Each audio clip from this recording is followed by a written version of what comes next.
திருச்சிற்றம்பலம். தென்னாடுடைய சிவனையை போற்றி, எந்நாட்டவருக்கும் இறைவா போற்றி. அனைவருக்கும் வணக்கம். இன்னைக்கு நம்ம பார்க்கக்கூடிய பதிவு என்னன்னு பாத்துட்டீங்கன்னா, புரட்டாசி மாத பலன்களை பத்தி தான் நம்ம பார்க்க போறோம். அதற்கு முன்னாடி நம்மளுடைய சேனலை சப்ஸ்கிரைப் பண்ணிக்கோங்க. புரட்டாசி மாதம் கால புருஷனுக்கு 6வது மாசம் அப்படிங்கிறது நம்ம எடுத்துக்கணும். பெருமாளுடைய முழு அனுகிரகமும் கிடைக்கக்கூடிய மாதம். பெருமாளுக்கு நிறைய மாதங்கள் 3 மாதங்கள் 4 மாதங்கள் வருடத்துல விரதம் இருக்கணும். அதுல முதன்மையானது அப்படின்னு பாத்தீங்கன்னா புரட்டாசி மாதம். இந்த மாதம் விரதம் இருந்து பெருமாளை வழிபாடு செய்பவர்களுக்கு கடன் சார்ந்த விஷயங்கள் எல்லாமே விலகுது. பெரிய நோயில் இருக்கிறீங்க, நோய்க்கு ஒரு தீர்வே இல்லாம இருக்கு அப்படின்னாலும் அதுவும் விலகிறதுக்கு உண்டான வாய்ப்புகள்.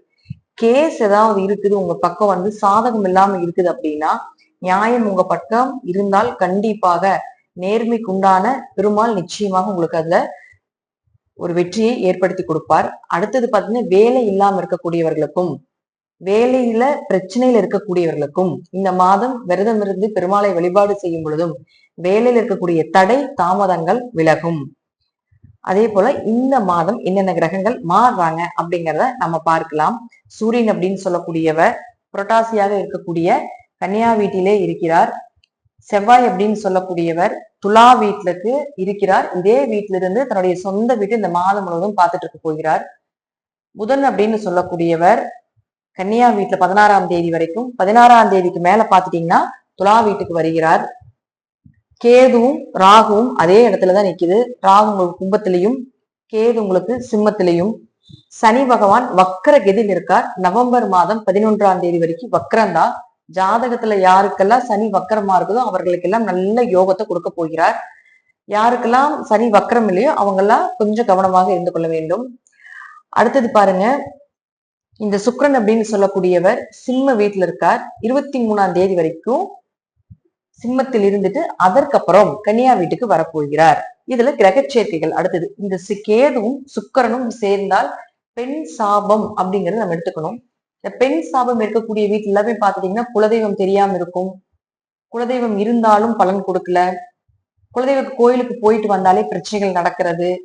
வீட்டுல இருக்கக்கூடிய பெண் குழந்தைகள் நல்லா இல்லாம இருக்கிறது. திருமண வாழ்க்கை கணவன் மனைவிக்குள்ள ரொம்ப பாதிப்புகள் ஏற்படுறது. கணவர் ஒரு ரூம்லயும் மனைவி ஒரு வீட்லயும் இருப்பாங்க. சிறு வயதில் விடோவாகிறது, விதவையாகிறது, கணவரை விட்டு வாழக்கூடிய ஒரு அமைப்பு. இதெல்லாம் இந்த பெண் சாபத்தினுடைய தாக்கம். இது இந்த கேது சுக்கிரன் சேர்க்கை உங்க ஜாதகத்துல இருந்தாலும் இதனுடைய பாதிப்பை நிச்சயமாக ஏற்படுத்தி கொடுக்கும். இதுல இன்னும் பாசிட்டிவா நம்ம சொல்லணும்னு பாத்துட்டீங்கன்னா, இவர்களுக்கு இது சார்ந்த எல்லாமே குலதெய்வம் என்ன பண்ணணும், குலதெய்வத்துக்கு என்னெல்லாம் செய்யணும் அப்படிங்கிறது எல்லாமே தெரியும். ஆனா அவர்களால செயல்படுத்த முடியாது அப்படிங்கறதா உண்மை. பித்திருக்களும் வேலை செய்ய மாட்டாங்க. குலதெய்வம் தோஷம் இருக்கக்கூடிய வீட்டுல பித்திருக்களும் வேலை செய்யாது. பிதிர் தோஷங்களும் ஏற்படும். அடுத்தது சூரியன் புதன் சேர்க்கை. உங்க ஜாதகத்துல சூரியனும் புதனும் சேர்ந்து இருந்தால் நல்ல படிப்புக்குண்டான நல்ல வேலை கிடைக்கிறது. நல்ல நாலேஜ், சிறந்த அறிவாளி அப்படிங்கிறத நம்ம எடுத்துக்கலாம். கவர்மெண்ட் சம்பந்தப்பட்ட வேலை இருக்கக்கூடிய ஒரு அமைப்பு. அதுலயே உயர் அதிகாரிகளாக இருக்கக்கூடியது. அது கவர்மெண்ட்ல எழுத்து துறையில இருக்கக்கூடியவர்கள், ஆடிட்டிங் சம்பந்தப்பட்டது, பத்திர பதிவுகள் சம்பந்தப்பட்ட துறையில நல்ல சம்பளத்தோட இருக்கக்கூடிய ஒரு அமைப்பு. இதெல்லாம் இந்த புதனும் சூரியனும் சேர்ந்திருந்தால் ஏற்படுத்தக்கூடிய ஒரு கிரக சேர்க்கை. அடுத்தது இந்த புதன் செவ்வாயோட சேர்ந்து வரக்கூடிய காலகட்டங்கள்ல செவ்வாய் புதன் சேர்க்கை அப்படிங்கிறது கன்ஸ்ட்ரக்ஷன் பில்டிங் ஒர்க் சம்பந்தப்பட்டவங்க, ரியல் எஸ்டேட் சம்பந்தப்பட்ட தொழில் செய்யக்கூடியவங்க, வண்டி வாகனங்கள் சம்பந்தப்பட்ட தொழில் செய்யக்கூடியவர்களுக்கு எல்லாமே மிகப்பெரிய யோகத்தை கொடுக்கக்கூடிய ஒரு அமைப்பு.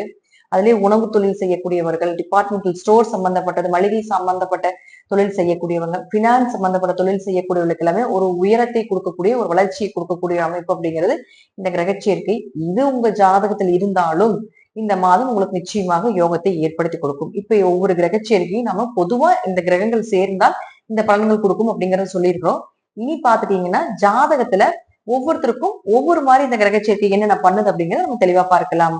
மேஷ ராசிக்குண்டான புரட்டாசி மாத பலன்களை பத்தி பார்க்கலாம். மேஷ ராசி, ராசியின் அதிபதி செவ்வாய் ராசிக்கு 7ஆம் வீட்டுல இருந்து ராசியை பார்க்கிறார். மிகப்பெரிய யோகத்தை கொடுக்கக்கூடிய ஒரு மாதம்.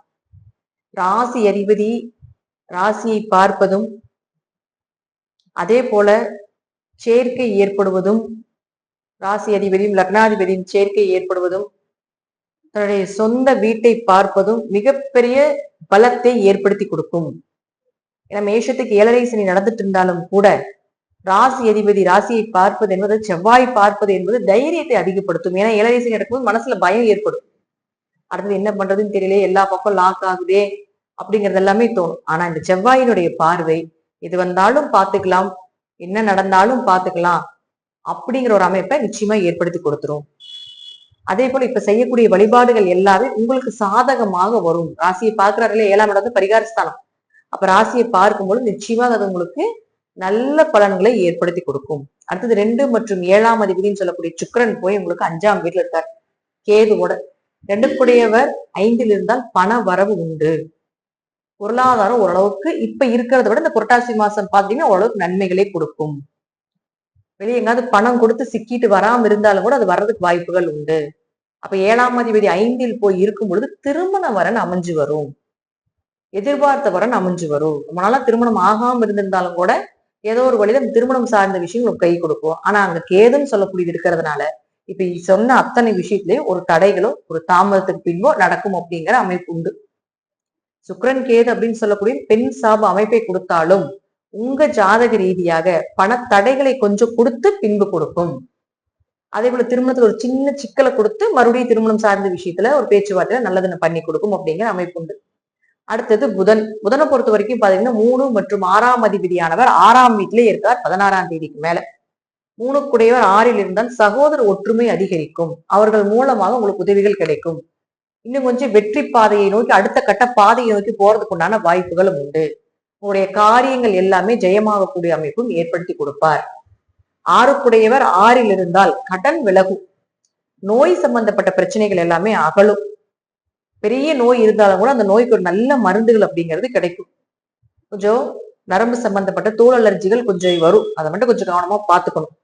வேலை நிச்சயமா உண்டு. 7ரை சனியில வேலை போயிருச்சு அல்லது வேலை கிடைக்காம இருக்கீங்க அப்படின்னா 6ல் இருக்கும்போது கண்டிப்பாக உங்களுக்கு வேலை வாய்ப்புகள் உண்டு. அதே போல 16ஆம் தேதிக்கு மேல புதன் 7ஆம் வீட்டுக்கு வந்து ராசி அதிபதியோட சேர்ந்து குரு பார்வை பெற்று நிக்குது 5ஆம் பார்வையாக.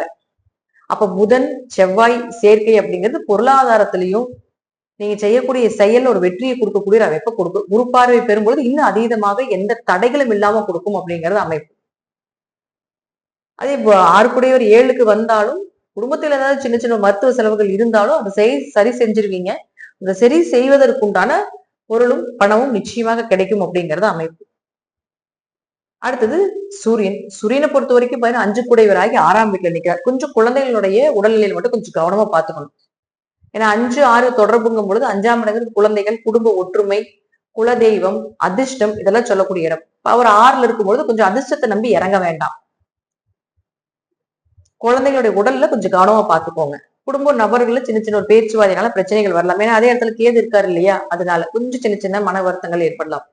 இருப்பினும் ராசி அதிபதி உங்களுடைய ஜாதகத்துல செவ்வாய் வந்து ராசியை பார்க்கிறது மிகப்பெரிய யோகம். குருவை பொறுத்த வரைக்கும் 3ஆம் வீட்டிலேயே இருக்கார். 3ல் குரு இருக்கிற வரைக்கும் கையில காசு படாத புழக்கங்கள் இருந்து கொண்டே இருக்கும். சனி உங்க ஜாதத்துல வக்கரமா இருக்கான்னு பாருங்க. வக்கரமாக இருந்தால் ஓரளவுக்கு லாபங்கள், பணவரவு, வெளிநாடு வெளியூர் பயணங்கள், வெளி தேச பயணங்கள் இதெல்லாம் நல்லா இருக்கும். இம்போர்ட் எக்ஸ்போர்ட் பிசினஸ் பண்றீங்க அல்லது பண்ண போறீங்க, அதற்குண்டான ஒரு அடித்தளம் அப்படிங்கிறது நிச்சயமாக உண்டு. அதே வக்கரமாக இல்லை அப்படின்னா கொஞ்சம் பிசினஸ்ல இன்வெஸ்ட்மெண்ட் பண்றது, கொஞ்சம் லாபத்தை பெருசா எதிர்பார்க்கிறது இதெல்லாம் வேண்டாம். சனி வக்கரம் முடிஞ்சுன்னா ஆட்டோமேட்டிக் உங்களுக்கு ஓரளவுக்கு மூவிங் அப்படிங்கிறது இருக்கும். 7ரை சனியில சனி வக்கரமாகும் பொழுது பெரிய கெடுதலை நிவர்த்தி பண்ணும். பெரிய கெடுதல் வராம பார்த்துக்கும். பெருசா ஏதாவது வர்றது சிறுசா போற மாதிரி இருக்கும். மேஷத்தை பொறுத்த வரைக்கும் பாத்துட்டீங்கன்னா இந்த மாதம் ராகு 11ல் இருக்கிறதுனாலையும் கேது அப்படின்னு சொல்லக்கூடிய 5ல் இருக்கிறதுனாலையும் லாபத்துக்கு குறைவு இருக்காது. இப்படியே ஏதோ ஒரு வழியில உங்களுக்கு மாத்தி பண வரவு கொடுத்துரும். ஒவ்வொரு மாதமும் ஒவ்வொரு பலனா நம்ம கொடுத்துட்டு இருக்கோம். இந்த மாதம் மேஷத்தை பொறுத்த வரைக்கும் பாத்தீங்கன்னா ஓரளவுக்கு பண வரவு அப்படிங்கிறது உண்டு. திருமணம் சார்ந்த விஷயங்கள் கைக்கூடி வர்றதுக்கு வாய்ப்புகளும் உண்டு. 9ஆம் இடத்த குரு பார்க்கலாம். அப்பா மூலமாக உதவிகள் கிடைக்கிறதுக்குண்டான அதீத வாய்ப்புகளையும் இந்த குரு ஏற்படுத்தி கொடுப்பார். இதை விட இன்னொரு பிளஸ் என்னன்னு கேட்டீங்கன்னா ராசி அதிபதி ராசியை பார்க்குது. எவ்வளவு பிரச்சனைகள் வந்தாலும் அதை எதிர்கொள்ளக்கூடிய தன்மையை கொடுத்துரும். எவ்வளவு பிரச்சனைகள் வந்தாலும் அதை நின்று போராடி ஜெயிக்கக்கூடிய அமைப்பை ஏற்படுத்தி கொடுத்துரும். 7ரை சனியில அனுபவங்களை நிறைய கொடுக்கும். அப்போ இந்த செவ்வாயினுடைய பார்வை அந்த அனுபவத்தை உங்களுக்கு தைரியமாக எதிர்கொள்ள வைக்கும் அப்படிங்கிறத அமைப்பு. 7ரை சனியில பயம், பதட்டம் இதெல்லாம் ஏற்படும். பட் செவ்வாயினுடைய பார்வை கண்டிப்பா உங்களுக்கு ஓரளவுக்கு நிவர்த்தியை ஏற்படுத்தி கொடுக்கும். இதெல்லாமே உங்க ஜாதக ரீதியாகவும் தசாபுத்திகள் ரீதியாகவும் சொல்லக்கூடிய கருத்துக்கள் சிறிது மாறுபடும். நன்றி. மீண்டும் ஒரு நல்ல பதிவில் சந்திக்கலாம். திருச்சிற்றம்பலம், தில்லையம்பலம், ஸ்ரீ நரசிம்மர் சரணம்.